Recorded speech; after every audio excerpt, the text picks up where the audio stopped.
ఓం శ్రీ మహాగణాధిపతయే నమః. శ్రీ గురుభ్యో నమః. ఇక ఈ మాసంలో ఉన్న ఒక ప్రత్యేకత గురు పూర్ణిమ. వేదవ్యాసుడు సాక్షాత్తు విష్ణుస్వరూపుడు వ్యాసో నారాయణో హరిహి అని సమస్త జగత్తు ఆయన్ని కీర్తించింది. శ్రీమన్నారాయణుడు భూమి మీద 22 అవతారాలు ఎత్తాడు. ఆ 22 అవతారాలలో ఒక దివ్యావతారం వ్యాసావతారం.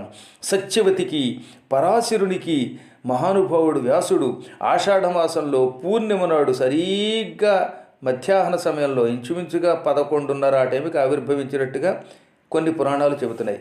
సమయం మనం క్యాలిక్యులేట్ చేయలేకపోయినా పూర్ణిమ నాడు ఆయన ఆవిర్భవించాడు. అప్పటి నుంచి ఇది వ్యాస పూర్ణిమ అని పిలువబడింది. ఈ వ్యాస పూర్ణిమని గురు పూర్ణిమ ఎందుకు అంటున్నామంటే మనందరికీ గురువు ఆయనే. విష్ణువు వ్యాసుడి రూపంలో వచ్చి వేదములను విభజించాడు. విభజ్య వేదాంశ్చతురః శిష్యాన్ అధ్యాపయత్పురా.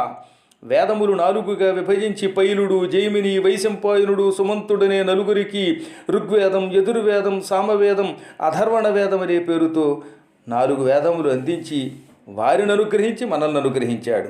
ఆ తర్వాత మత్స్య మార్కండేయ భవిష్య భాగవత బ్రహ్మ బ్రహ్మాండ బ్రహ్మవైవర్త వరాహ వామన వాయు విష్ణు అగ్ని నారద పద్మలింగ గరుడ కూర్మస్కాంద పురాణములనే పేరుతో 18 పురాణాలు అనువాదం చేసి 18 పురాణములను విష్ణువు దగ్గర నుంచి వైకుంఠం నుంచి తీసుకొచ్చి మనకు అనువదించి ఇచ్చాడు. అనువదించడం అంటే మనం అనుకున్నట్టు ఏదో సంస్కృతం నుంచి తెలుగులోకి రాయడం కాదు.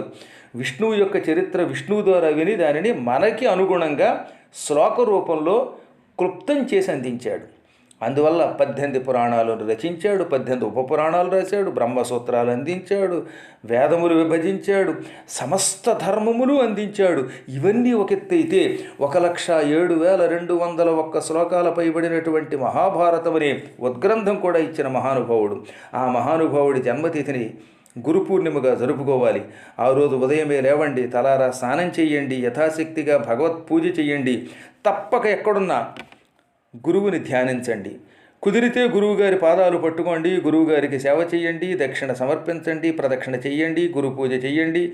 కుదరని వారు గురువులకి దగ్గరగా లేనటువంటి వాళ్ళు ఇంట్లోనే కూర్చుని యథాశక్తిగా గురువుని అర్చించండి. ఆ పూట మీరు ఎంత ఎక్కువగా గురునామస్మరణ చేస్తే జీవితంలో అంత ఎక్కువ శుభాలు పొందుతారు. ఒక అత్యద్భుతమైన శ్లోకాన్ని మనకి భాగవత మహిమలో స్కాంద పురాణంలో ఇచ్చారు. ఏమిటది అంటే, చింతామణిర్లోక సుఖం సురద్రుహు స్వర్గ సంపదం ప్రయచ్చతి గురు ప్రీతో వైకుంఠం యోగి దుర్లభం. పాలసముద్రం చిలికినప్పుడు అందులోంచి చింతామణి అని ఒక మణి పుట్టింది. ఇలాంటి మణులు అమ్మవారి లోకంలో అసంఖ్యాకంగా ఉంటాయి. ఈ చింతామణి దగ్గరికి వెళ్ళి మీరు ఏది కోరితే అది ఇస్తుంది. చింతామణి లోకసుఖమే ఇస్తుంది. కల్పవృక్షం అనే ఒక వృక్షం ఉంది, అది దేవలోకంలో ఉంటుంది, క్షీరసాగర మథనంలో పుట్టింది. ఈ చెట్టు దగ్గరికి వెళ్ళి, కల్పవృక్షం దగ్గరికి వెళ్ళి మీరు ఏమడిగితే అది ఇస్తుంది. ఉద్యోగం అంటే ఉద్యోగం, సద్యోగం అంటే సద్యోగం, సంపద అంటే సంపద, ఏమి కావాలన్నా ఇస్తుంది. ఇంతకీ ఈ చింతామణి, కల్పవృక్షము ఇవి లోకసుఖాలు, మహా అయితే స్వర్గసుఖాలు ఇస్తాయి. అదే అమ్మవారి దగ్గర ఉన్న చింతామణి అయితే మోక్షం ఇస్తుంది. కానీ అమ్మవారి దగ్గరికి మనం వెళ్ళలేం, ఆ చింతామణి మనకి రాదు. మరి చింతామణి వంటి ఆ అమ్మవారి దగ్గర ఉన్న చింతామణి ఇచ్చే ప్రయోజనం వంటి ప్రయోజనం పొందాలంటే ఏం చేయాలి? దానికి ఒకటే మార్గం, గురువు పాదాలు పట్టుకోమన్నారు. ప్రయచ్చతి గురుప్రీతో వైకుంఠం యోగి దుర్లభం. గురువు అనుగ్రహిస్తే యోగులు కూడా పొందలేని వైకుంఠమును తక్షణం ఈ జన్మలోనే పొందవచ్చు.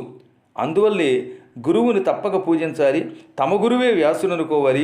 పురాణములు చెప్పే గురువుని భక్తితో పూజించి తీరాలి.